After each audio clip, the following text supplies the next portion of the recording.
दिसंबर 1920 में नागपुर में कांग्रेस का एक महत्वपूर्ण अधिवेशन हुआ। इस अधिवेशन में देश भर से कई प्रमुख नेता और कार्यकर्ता शामिल हुए थे। यह अधिवेशन भारतीय स्वतंत्रता संग्राम के इतिहास में एक महत्वपूर्ण मोड़ साबित हुआ। इस अधिवेशन में महात्मा गांधी ने असहयोग आंदोलन का प्रस्ताव रखा। गांधी जी का यह प्रस्ताव ब्रिटिश शासन के खिलाफ एक अहिंसक संघर्ष की नींव रखता था। यह आंदोलन ब्रिटिश सरकार के साथ किसी भी प्रकार के सहयोग को अस्वीकार करने पर आधारित था। लोगों ने ब्रिटिश वस्त्रों और सामानों का बहिष्कार करना शुरू कर दिया। गांधी जी का मानना था कि अहिंसक तरीके से ब्रिटिश शासन को हिलाया जा सकता है। उन्होंने लोगों को सत्य और अहिंसा के मार्ग पर चलने के लिए प्रेरित किया।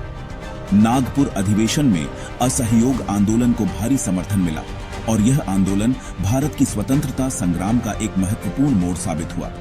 इस आंदोलन ने भारतीयों को एकजुट किया और स्वतंत्रता की लड़ाई को एक नई दिशा दी। इस आंदोलन ने भारतीयों को एकजुट होने और ब्रिटिश शासन को चुनौती देने का एक नया रास्ता दिखाया। लोगों ने अपने अधिकारों के लिए संगठित होकर संघर्ष करना शुरू किया।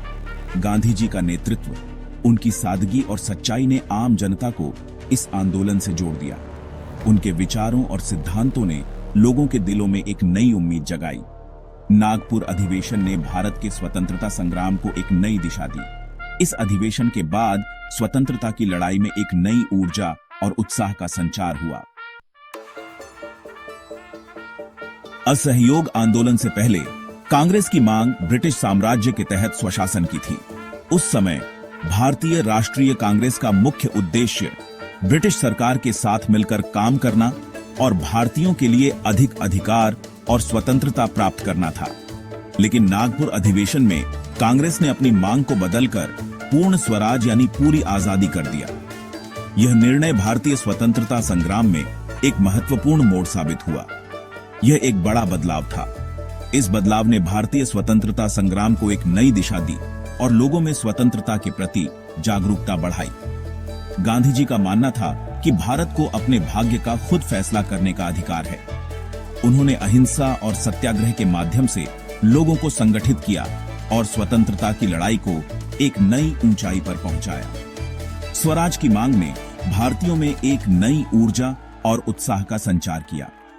लोग बड़ी संख्या में इस आंदोलन में शामिल होने लगे और स्वतंत्रता के लिए अपने जीवन को समर्पित करने लगे। स्वराज की इस मांग ने ब्रिटिश सरकार को चौंका दिया।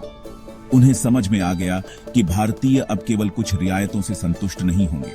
उन्हें एहसास हुआ कि अब भारतीय सिर्फ कुछ रियायतों से मानने वाले नहीं हैं। वे अपने अधिकारों और स्वतंत्रता के लिए पूरी तरह से प्रतिबद्ध हैं। वे पूरी आजादी चाहते हैं। इस आंदोलन ने भारतीय स्वतंत्रता संग्राम को एक नई दिशा दी और ब्रिटिश शासन के खिलाफ एक मजबूत संदेश भेजा। असहयोग आंदोलन केवल विरोध का ही आंदोलन नहीं था, यह रचनात्मक कार्यों का भी आंदोलन था। गांधी जी ने हिंदू मुस्लिम एकता पर बहुत जोर दिया। उन्होंने विदेशी वस्तुओं का बहिष्कार करने और स्वदेशी वस्तुओं को अपनाने का आह्वान किया। खादी को बढ़ावा दिया गया और लोगों से अपने कपड़े खुद बनाने को कहा गया। इस आंदोलन ने भारतीयों को आत्मनिर्भर बनने का संदेश दिया। इससे देश में एक नई चेतना का जन्म हुआ और लोगों ने अपनी संस्कृति और परंपराओं को फिर से अपनाना शुरू किया। असहयोग आंदोलन के तहत ब्रिटिश सरकार के सभी संस्थानों का बहिष्कार किया गया। इस आंदोलन ने भारतीय जनता को एकजुट किया और उन्हें अपने अधिकारों के लिए लड़ने की प्रेरणा दी। सरकारी नौकरियों, स्कूलों, कॉलेजों और अदालतों का बहिष्कार किया गया। लोगों ने ब्रिटिश शासन के खिलाफ अपनी नाराजगी जताने के लिए इन संस्थानों से दूरी बना ली। विदेशी कपड़ों की होली जलाई गई। यह प्रतीकात्मक कदम ब्रिटिश अर्थव्यवस्था को नुकसान पहुंचाने के लिए उठाया गया था। इस आंदोलन में रविंद्रनाथ टैगोर जैसे प्रतिष्ठित व्यक्तियों ने भी भाग लिया और अपनी उपाधियां वापस कर दी। यह ब्रिटिश शासन के खिलाफ एक बड़ा सांस्कृतिक विरोध था। प्रिंस ऑफ वेल्स के भारत दौरे का भी जोरदार विरोध किया गया। इस विरोध ने ब्रिटिश सरकार को भारतीयों की नाराजगी का एहसास कराया। यह आंदोलन ब्रिटिश सरकार के लिए एक बड़ी चुनौती बन गया।